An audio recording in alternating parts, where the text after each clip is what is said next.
Professora Priscila, sejam bem-vindos à nossa aula de português. Hoje nós vamos aprender um pouquinho sobre o uso correto das letrinhas U e L no final das palavras. Ao observarmos as palavras que terminam com U e L, nós percebemos que, apesar de serem escritas de forma diferente, elas possuem os sons muito semelhantes, não é verdade? Vamos ver alguns exemplos? Então, nós estamos vendo aí três palavrinhas, a palavra anel, a palavra baú e a palavra mel. As três têm semelhante o som do final da palavra. No entanto, elas são escritas com letrinhas diferentes. Por exemplo, a palavra anel, nós escrevemos no final a letrinha L. A palavra baú, a letrinha U. E a palavra mel, a letrinha L. Então, apesar de serem escritas com letras diferentes, elas possuem o som muito semelhante. Essa semelhança entre os sons surgem algumas dúvidas sobre a forma correta de se escrever.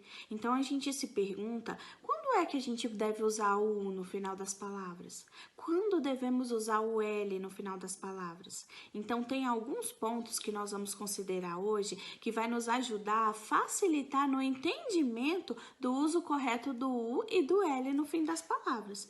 Então, nós vamos ver esse entendimento baseado no som, baseado na classe gramatical e baseado no plural, ok? Então, nós vamos ver esses três pontos. Vamos começar falando sobre o som. Ao pronunciarmos palavras com o final L, nós as pronunciamos com um som mais aberto. Por exemplo, a gente está vendo aí três exemplos de palavrinhas com o final L. São as palavrinhas pincel, jornal e sol. Então, ao pronunciarmos essas três palavras, o som é mais aberto. Com terminação U, elas possuem um som mais fechado, como nós estamos vendo no exemplo, a palavra céu, a palavra chapéu, a palavra mingau. Então, elas possuem um som mais fechado. O ponto que nós podemos observar na tentativa de identificar a grafia correta da palavra, se ela é escrita com U ou se ela é escrita com L. Então, nas palavras que têm a terminação L, o som ele é mais aberto. Nas palavras que têm a terminação U, o som vai ser mais fechado, certinho? Então, não esqueçam desse detalhe. Além do som, para identificar se a palavra ela termina em U ou L, é a classe gramatical dessa palavra. Por exemplo, se essa palavra ela for um verbo no passado, essa palavra ela vai terminar em U. Certo? O que é verbo, vocês lembram? Então, verbo é uma palavra que denomina ação.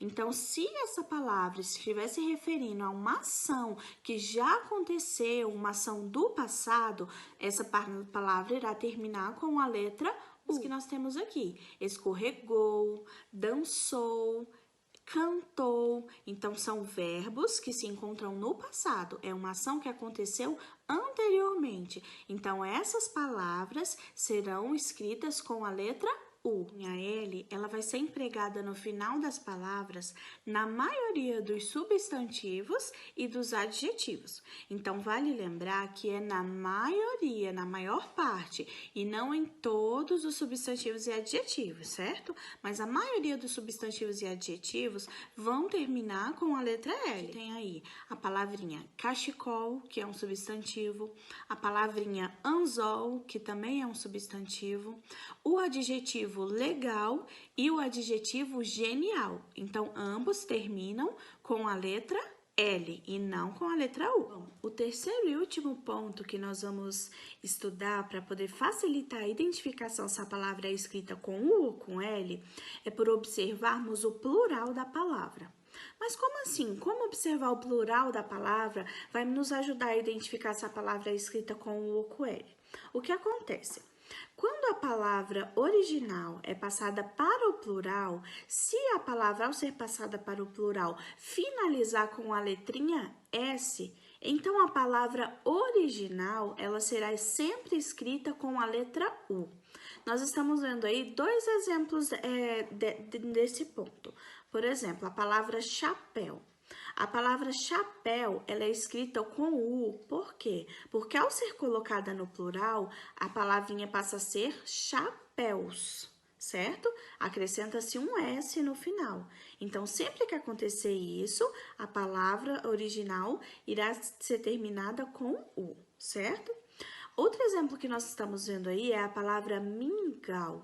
Por que a palavra mingau é grafada com U e não com L? Porque ao ser passada para o plural, lê-se mingaus. Então, também acrescentou-se um S à palavra. Sendo assim, se acrescentou-se um S, a palavra original é escrita com a letra U e não com a letra I. Já no caso, quando o plural ele apresentar a terminação is, is, então a palavra original ela será escrita com a letra L. Vamos ver alguns exemplos? Por exemplo, a palavra original anzol. Ao ser passada para o plural, lê-se anzóis com IS. Então, sendo assim, se conclui a palavra com a terminação is, nós sabemos que a palavra original ela será escrita com a letra L, certo? A outra palavra que nós temos aí é a palavra varal. Então, ao ser passada para o plural, a palavra varal, ela passa a ler-se varais. Então, também com a terminação is. Sendo assim, varal também se escreve com a letra L. Por observarem esses 3 pontos, vocês vão conseguir identificar melhor se a grafia da palavra é com U ou com L no final. Então, não se esqueçam de sempre observar o som, se é aberto ou se é fechado. A classe gramatical também ajuda a identificar a palavra. E, por último, o plural da palavra, ok? Então, agora vocês vão abrir o livro na página 64 e fazer a leitura da página. Vão realizar os exercícios das páginas 65 e 66 do livro didático. Realizar o RA da página 64. E, por fim, realizar a atividade que foi enviada em anexo no caderno de português, ok?